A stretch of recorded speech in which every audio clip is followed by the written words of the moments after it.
this lesson, we're going to take a quick look here just to see how Quix is integrated with other third party. Now we looked at the article and the module, and I'm not going to go over these here, but another one here you can see is the virtual mart. And just to kind of give you an idea of how that works. So first you want to click on save.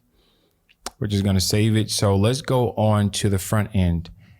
Now this is the shop right here. So all the items here are created with J2store, which is a really excellent shopping cart for anyone that wants to build, sell products online, whether you have 10 products or, thousands of products that you want to sell. It can handle that for you. So in order to do that, you have to use the Joomla article system in order to use J2store. So if you go to, this is the page that we created before, which is the Quix page builder. Let's go over to Quix page builder, and let's go over to another page here, which is this page, the shop. So the shop page, this is connected to the main menu of the site, and you can be able to isolate each one to kind of view it. So let's go on the back end now, and you go to articles, you go to content articles, and then you go over to search, and then you want to go over to shop. When you go over to shop, you notice that there's all the items that are listed, on this page. Now, if you get a lock like this, you just want to click on it, or you can click on this checkbox and just click on check in.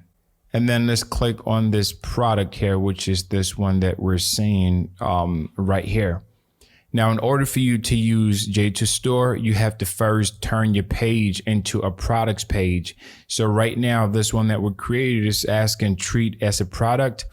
It's set to no, but if you go to this one and you go to J2store, it's already been set to yes, and you can add the pricing, the inventory, the images. It's really a simple system for you to use, which I'm not going to go over because I already have a course for this. But all of this is integrated with the Quix platform as well. So you can go to content, you can choose to edit with Quix. Or if you want to turn a new page into a shopping page or products page, you just click on save, and you got to make sure that you treat it as a product, set to yes, and then you want to click on save and continue. So now you have this as a products page. You can be able to add the images. You can, customize and tweak. So I'm gonna just close this here.